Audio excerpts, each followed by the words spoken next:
Ce mercredi matin, la CGT appelait à une mobilisation devant la centrale EDF de Cordemais. C'est aujourd'hui que le comité central d'entreprise valide à Paris la fermeture des tranches au fioul pour 2018. Mais l'inquiétude est grande sur l'avenir du site.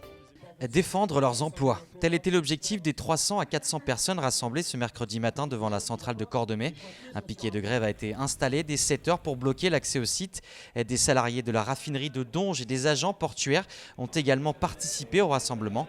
Après la fermeture prochaine des tranches fioul, les salariés grévistes craignent donc une fermeture complète du site. Les 2 tranches restantes, les tranches au charbon, sont menacées par un choix de M. Hollande en campagne, qui a décidé de mettre une taxe carbone à prix club au 1er janvier 2017 pour définitivement fermer le charbon, quitte à mettre la précarité énergétique sur le Grand Ouest, quitte à supprimer 5000 emplois en France, sans laisser le temps aux industriels de préparer la conversion et sortir du charbon ou émettre des technologies qui permettront de capter et dégager le charbon des émissions de CO2 et d'arriver vraiment à un charbon dit propre. Cette taxe va s'appliquer que sur la production d'électricité à partir du carbone. Donc c'est à peu près 1% de nos émissions de CO2 en fait en France. Pourquoi on s'attaque qu'à ce petit pourcent-là? Rien sur les transports, rien sur les autres gros industriels.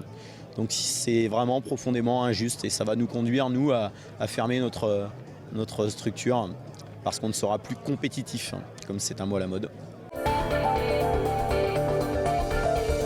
Rentrée rime avec nouveauté pour la radio France Bleu Loire-Océan.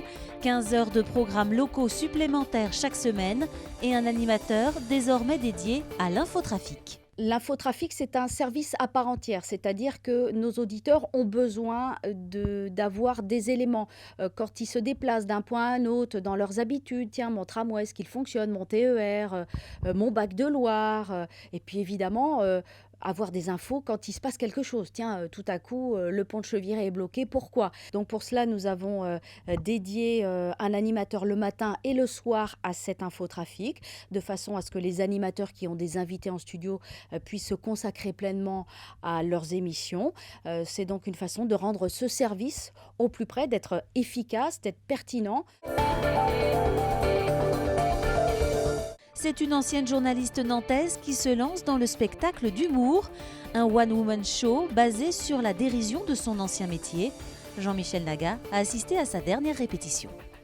C'est le moment où on commence à parler comme ça, dans les commentaires des reportages. Et ce qui est super bizarre, c'est que personne ne nous a jamais demandé de parler comme ça. J'ai vu monsieur Dupont de Ligonnès, la semaine dernière. Ah non, moi je dis rien, moi je fais pas une balance, je dis rien.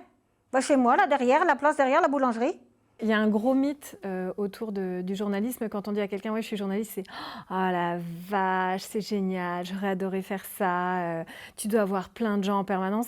Et le fait est que ce que je raconte dans mon spectacle, c'est qu'il n'y a plus beaucoup d'argent dans la presse, donc ça s'est vraiment beaucoup précarisé. Voilà, ça fait 2 mois que je suis là et j'ai eu 9 CDD en 2 mois. Et du coup, je voulais savoir s'il était possible de régulariser ou peut-être allonger les périodes de CDD pour que j'ai une petite visibilité. Le spectacle vivant, c'est un milieu qui est encore plus précaire que le journalisme.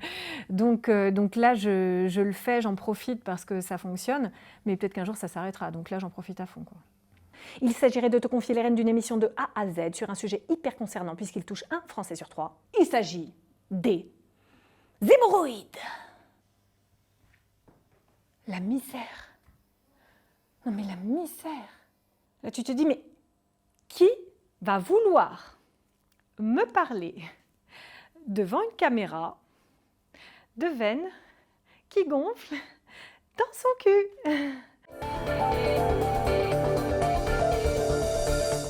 Les basketteuses du NRB jouaient ce mardi soir à Saint-Jean-de-Boiseau, un match de préparation face à Mondeville, victoire 69-63, aux côtés de l'entraîneur Caroline Aubert, l'ancienne joueuse, est désormais son assistante. C'était écrit il y a 3 ans lorsqu'elle a rangé ses baskets au placard. Caroline Aubert n'a pas quitté le NRB pour autant. Après 2 saisons dans le staff du centre de formation, avec un titre de championne du monde du NSS à la clé, la voilà aux côtés d'Emmanuelle Curet dans un rôle d'assistante. Une nouvelle mission taillée pour l'ancienne meneuse du NRB. C'est un fonctionnement que je connaissais quand même, puisque étant joueuse, je voyais bien comment Manu fonctionnait avec son assistant. Donc moi je suis là pour apprendre, ça c'est clair. J'apprends tous les jours, je suis déjà beaucoup plus à l'aise aujourd'hui, je pense que je l'étais le 1er septembre. Donc voilà, j'espère apporter un petit plus par rapport à mon expérience et mon enthousiasme et mon vécu. Et j'espère que la collaboration aidera l'équipe à réaliser ses objectifs. Une arrivée qui permet à Emmanuel Queret de mettre en place un travail encore plus minutieux pour optimiser les performances de son équipe. On charge pas mal la vidéo, pas mal tout ce qui est scouting, et puis on entraîne ensemble, quoi. Donc après les tâches sont bien réparties, ça se passe super bien, il n'y a pas de hiérarchie entre nous. Quand on a des choses à dire, on se les dit. Donc non, ça se passe vraiment très très bien. Donc la collaboration est vraiment très fructueuse en tout cas. Un duo qui espère bien mener le NRB sur le bon chemin lors de cette nouvelle saison dans l'élite du basket féminin français.